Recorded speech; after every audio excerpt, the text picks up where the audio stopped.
नमस्कार और welcome to एडुकनेक्ट। आज के इस लेक्चर में हम वर्टिकल बैलेंस शीट जो हमें मैनेजमेंट अकाउंटिंग में यूज़ होती है के बारे में हम देखने वाले हैं। वर्टिकल बैलेंस शीट ये सोर्सेस ऑफ फंड्स और एप्लीकेशन ऑफ फंड्स से तैयार होती है। इसमें हम सबसे पहले सोर्सेस ऑफ फंड्स लेते हैं और उसके बाद हम एप्लीकेशन ऑफ फंड्स लेते हैं। तो एक एक करके हम ये दोनों समझते हैं। सबसे पहला है सोर्सेस ऑफ फंड्स।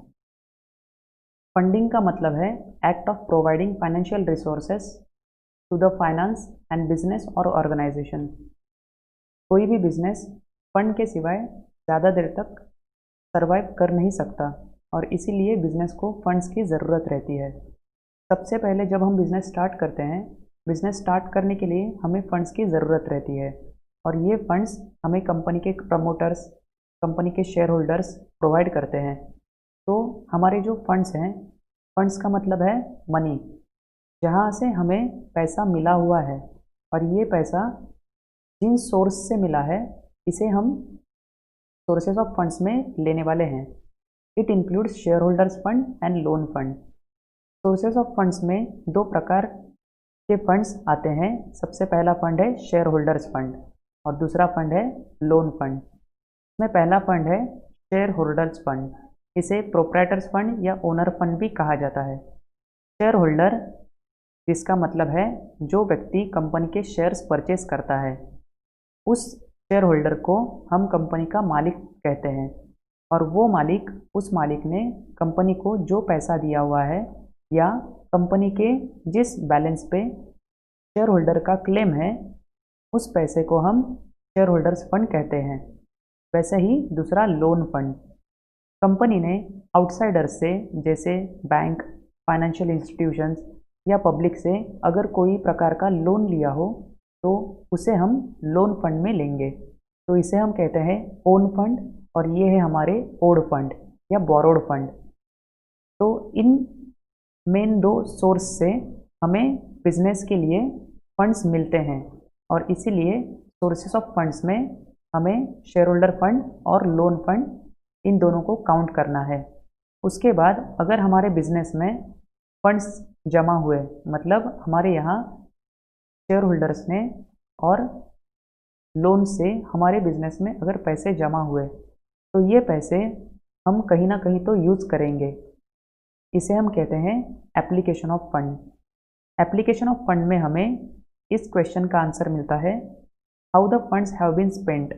जो फंड्स हमारे पास जमा हुए थे उसे हमने कैसे खर्च किया है, इसका जवाब हमें एप्लीकेशन ऑफ फंड्स में मिलता है।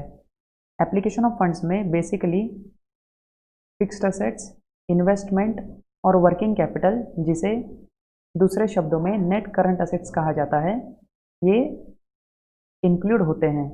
तो एक एक करके हम स्टार्ट करते हैं। सबसे पहले बैलेंस शीट का हम ये फॉर्मेट देखते हैं।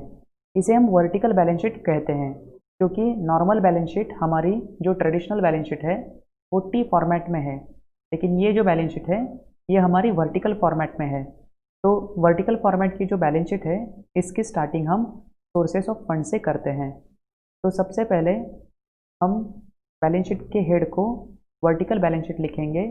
उसके बाद बैलेंस शीट की जो डेट है वो डेट यहाँ लिखनी है।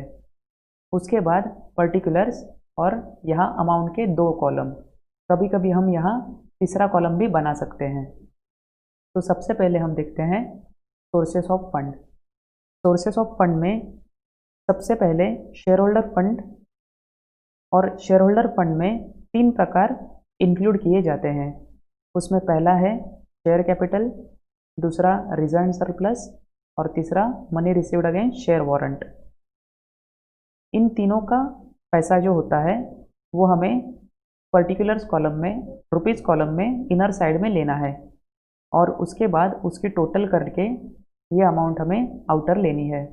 अभी इसका मतलब क्या है ये हम मतलब आगे जाके देखने वाले हैं। उसके बाद हमें जो अमाउंट लेनी है वो हमें कौन से कॉलम में इंक्लूड करनी पड़ेगी। अगर समझो हमने दो इनर कॉलम किए हैं तो हम ये अमाउंट कैसे ले सकते हैं। तो समझो सबसे पहले शेयर कैपिटल ये मेन हेडिंग है और शेयर कैपिटल की जो अमाउंट होती है उसकी टोटल हमें आउटसाइड सेकेंड कॉलम में लेनी है। जो इनर कॉलम में सेकेंड कॉलम होता है उसमें हम शेयर कैपिटल की टोटल लेते हैं। शेयर कैपिटल में अगर हम प्रेफरेंस शेयर और इक्विटी शेयर्स जैसे दो शेयर्स इंक्लूड कर रहे हैं तो प्रेफरेंस शेयर कैपिटल और इक्विटी शेयर कैपिटल की जो अमाउंट होगी वो हमें इनर कॉलम में लेनी होगी और इन दोनों की टोटल हम आउटर कॉलम में यहाँ करने वाले हैं।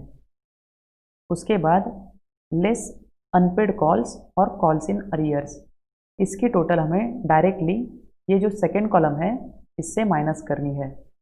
और उसके बाद ऐड फॉरफिटेड शेयर्स, ये जो एडिशन है ये एडिशन अनपेड कॉल्स में करनी है और अनपेड कॉल्स में करने के बाद उसकी जो टोटल होगी वो हमें शेयर कैपिटल से माइनस करनी है और वो भी हमें सेकेंड कॉलम से ही माइनस करनी है और ये टोटल हम सेकेंड कॉलम में ही रखेंगे। और उसके बाद हमें रिजर्व सरप्लस लेना है। रिजर्व सरप्लस में बहुत सारे आइटम हो सकते हैं जैसे general reserve, capital reserve, security premium, profit and loss account, ये सारे आइटम्स इनकी जो टोटल है ये हमें इनर कॉलम में लेनी है। इनकी अमाउंट्स हमें इनर कॉलम में लेनी है और टोटल हमें आउटर कॉलम में करनी है। वैसे ही जो लॉसेस होते हैं वो हमें लेस करने पड़ते हैं जिसे हम लॉसेस, फिक्टिशियस असेट्स या एक्यूमुलेटेड लॉसेस भी कहते हैं। ये हम इनकी जो टोटल है इनकी टोटल हमें आउटर कॉलम में लेनी है। इसका मतलब इसके अंडर अगर सब आइटम्स होंगे इनकी अमाउंट हमें इनर कॉलम में यहाँ लेनी है। उसके बाद money received against share warrant, share warrant की अमाउंट जो होती है वो हमें डायरेक्टली सेकेंड कॉलम में लेनी है। अभी आगे जाने के बाद हम ये सारा जो अमाउंट है ये सारा अमाउंट क्लोज करके इसकी टोटल हम आउटर साइड में लेने वाले हैं। तो इसके लिए ये जो अमाउंट है इसकी कैलकुलेटर पे कैलकुलेशन करके जो अमाउंट आती है वो हम थर्ड कॉलम मतलब हमारा जो मेन कॉलम है यहाँ हम लेंगे और इस अमाउंट को हम कहते हैं ओन फंड्स या फिर नेटवर्थ। उसके बाद हमारा लोन फंड स्टार्ट होता है और लोन फंड में दो बैलेंसेस तैयार रहते हैं, सिक्योर्ड लोन और अनसिक्योर्ड लोन। सिक्योर्ड लोन की जो टोटल है वो हमें डायरेक्टली सेकेंड कॉलम में लेनी है। अगर सिक्योर्ड लोन में एक्स्ट्रा आइटम्स होंगे, सब आइटम्स होंगे, उनकी जो अमाउंट है वो हमें इनर कॉलम में लेनी है और उनकी टोटल करने के बाद वो हमें डायरेक्टली सेकेंड कॉलम में लेनी है। उसके बाद अनसिक्योर्ड लोन भी वैसे ही करना है, इनर कॉलम में सब आइटम्स और उनकी टोटल सेकेंड कॉलम में लेनी है। उसके बाद ये जो दोनों आइटम्स हैं सिक्योर्ड लोन और अनसिक्योर्ड लोन, इनकी टोटल हमें सेकेंड कॉलम में करनी है जिसे हम कहेंगे टोटल लोन फंड। अभी हमारे मेन कॉलम में सिर्फ दो ही अमाउंट्स दिख रहे हैं।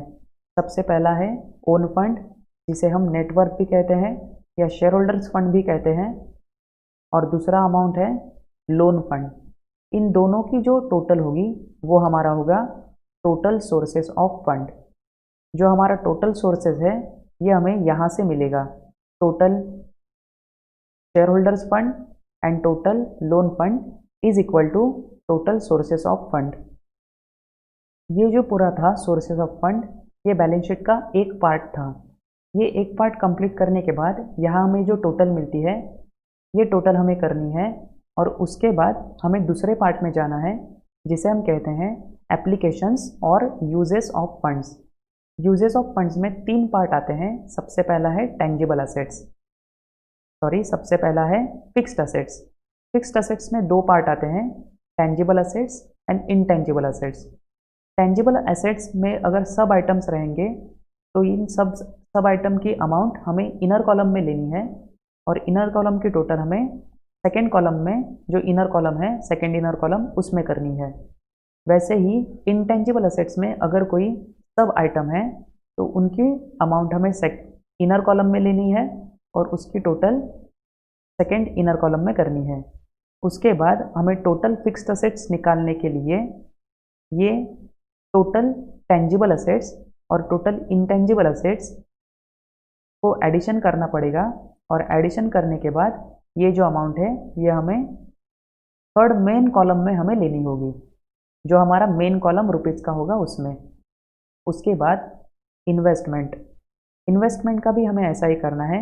जो हमारे नॉन करंट या लॉन्ग टर्म इन्वेस्टमेंट होते हैं उनकी, अगर हमारे पास एक से ज़्यादा एग्जाम्पल होंगे तो उनकी अमाउंट हमें इनर कॉलम में लेनी है, उसकी टोटल हमें सेकेंड कॉलम में करनी है और वही टोटल हमें फाइनल कॉलम में लेनी है।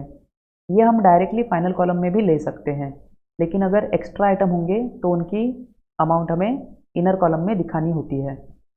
उसके बाद हमें देखना है net current assets. Net current assets में करंट असेट्स आते हैं। करंट असेट्स में quick assets, loans and advances, non quick assets, इन तीनों के लिए भी हमें सेम प्रोसीजर फॉलो करनी है। क्विक असेट की जो टोटल होती है वो हमें डायरेक्टली सेकेंड इनर कॉलम में लेनी है।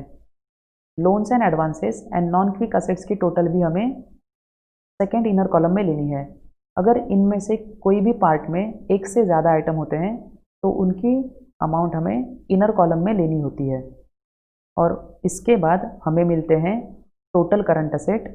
टोटल करंट असेट की जो टोटल है ये हमें सेकेंड इनर कॉलम में ही रखनी है। और उसके बाद हम आते हैं करंट लायबिलिटीज के पास।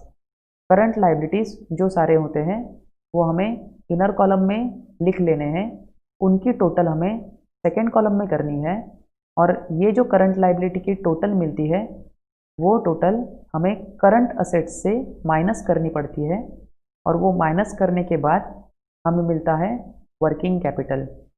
और ये वर्किंग कैपिटल हमें कैसे मिलेगा? करंट असेट्स की जो टोटल है, ये जो टोटल है यहाँ सेकेंड कॉलम में, उस टोटल में से ये जो करंट लायबिलिटी की टोटल हमें मिली है, ये टोटल माइनस करने के बाद जो आंसर आता है उसे हम कहते हैं नेट करंट असेट्स या फिर वर्किंग कैपिटल। ये वर्किंग कैपिटल हम डायरेक्टली थर्ड कॉलम में लेते हैं। और उसके बाद हमें टोटल एप्लीकेशंस करना है। टोटल एप्लीकेशन और total uses of funds is equal to, सबसे पहले हमें टोटल फिक्स्ड असेट्स की टोटल लेनी है, बाद में टोटल इन्वेस्टमेंट, और आखिर में वर्किंग कैपिटल या नेट करंट असेट्स। इन तीनों की टोटल लेने के बाद हमें टोटल एप्लीकेशन ऑफ फंड्स मिलेंगे, और ये जो बैलेंस शीट है ये टैली हो जाएगी। यहाँ अगर amount total sources of funds में 50 लाख रुपए आई हुई है तो टोटल एप्लीकेशन भी 50 लाख ही होंगे। तो इस तरह से वर्टिकल बैलेंस शीट क्लोज की जाती है। अगर आप मुझसे सोशल मीडिया पे कनेक्ट होना चाहते हैं तो ये मेरी आईडीज़ है। Thanks for listening.